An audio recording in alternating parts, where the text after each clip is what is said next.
வேணுமென்றே திட்டமிட்டு இப்படி செய்தி சொல்றது வேற எந்த செய்தியும் கிடைக்கல. ஒரு அரசியல்வாதி முறையா அரசியல் சம்பந்தப்பட்ட பேசினா பரவாயில்ல, அதை விட்டுட்டு சம்மதம் இல்லாத பேசுறதுலாம் சிறுபிழைக்கணும்.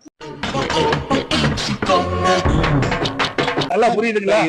ஒரு முதிர்ந்த அரசியல்வாதி மக்களுடைய பிரச்சனை என்ன இருக்குன்னு அதைத்தான் நாங்க பாத்துட்டு இருக்கோம். அதிமுக அதைத்தான் பாக்குறோம். இப்ப கூட என்ன திராவிட முன்னேற்ற கழக தலைவரும் சரி, உதயநிதி ஸ்டாலின் சொல்றாங்க, எங்க ஆட்சி மீது ஏதாவது குறை சொல்ல முடியுதா சொல்லுங்க பார்க்கலாம். இது வரைக்கும் பல பேட்டியில கொடுத்திருக்காங்க. அதிமுக ஆட்சியில இன்னும் குறைன்னு சொல்றாங்களா? சொல்லவே முடியாது. பாரதிய ஜனதாவோட எடப்பாடி பழனிசாமி போட்டு வைத்து விட்டார். பாரதிய ஜனதாவோட அதிமுக அடிமையாகிவிட்டது. பாரதிய ஜனதா அளவுகான் டெல்லியில இருக்கு. இப்படித்தான் சொல்ல முடியும். தெளிவா எங்களுடைய கூட்டணியில முடிவு எடுத்து அறிவிக்கப்பட்டு விட்டது. அதிமுகவும் பாரதிய ஜனதாவும் கூட்டணி பேச்சுவார்த்தை முடிந்த பிறகு இந்த செய்தியாளர் சந்திப்புல மாண்புமிகு உள்துறை அமைச்சர் தெளிவுபடுத்தினார்.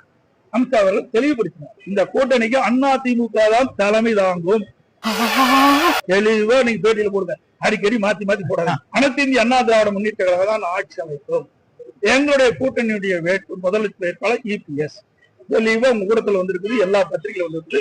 ஆனா வேண்டுமென்றே திட்டமிட்டு ஏதாவது ஒரு காரணத்தை காட்டி தவறான செய்தி வெளியிட்டு இருக்கிறீங்க. இது சரியல்ல. அதிமுக தான் ஆட்சி அமைத்தாங்க. அப்படியே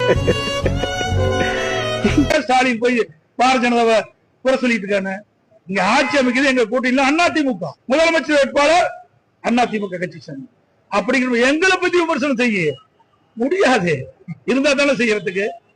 அவ்வளவு இந்த 4.5 ஆண்டு காலத்துல திராவிட முன்னேற்ற கழக ஆட்சியில மக்களுடைய பிரச்சனை தீர்க்கல.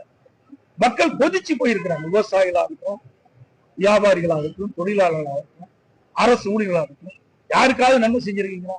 ஒண்ணுமே கிடையாது. எதிர்கட்சி தலைவர் திரு எடப்பாடி பழனிசாமி அவரை பார்க்கும் போதுதான் எனக்கு 2 விஷயம் தான் ஞாபகம் வரும். ஒண்ணு காலு, இன்னொன்னு காரு. நான் பார்த்து போட்டோ இதை யாராவது கிட்ட நான் சொல்ல வேணுண்டோ, இல்லன்னா என் மண்டை வெடிச்சு போயிருண்டோ.